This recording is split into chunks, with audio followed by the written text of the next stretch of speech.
বাশার বিন মানসুর বর্ণনা করেন, এক ব্যক্তি প্লাগের জামানায় ও সন্ধ্যা বেলায় কবরস্থানের গেটে দাঁড়াইয়া এই দোয়া পড়িত, আল্লাহ তাআলা তোমাদের নিঃসঙ্গতাকে সঙ্গ দ্বারা পরিবর্তন করিয়া দিন।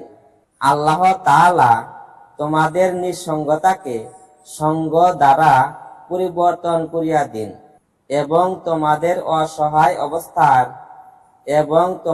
অসহায় অবস্থার প্রতি রহম করুন।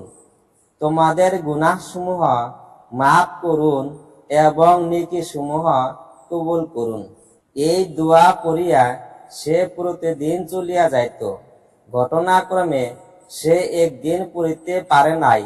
রাত্রিবেলায় স্বপ্ন দেখে যে বিরাট এক জামাত তাহার নিকট হাজির। তিনি জিজ্ঞাসা করিলেন, তোমরা কে? তাহারা বলিল, আমরা কবরস্থানের বাসিন্দা। প্রতিদিন আপনার তরফ হইতে হাদিয়া পৌঁছিত। তিনি বলিলেন, কেমন হাদিয়া? তাহারা বলিল, আপনি যে প্রতিদিন সন্ধ্যা বেলায় দোয়া করিতেন, উহা হাদিয়া স্বরূপ আমাদের নিকট পৌঁছিত। হযরত বাশার বলেন, তাহার পর হইতে তিনি আর কখনো দোয়া তরক করেন নাই।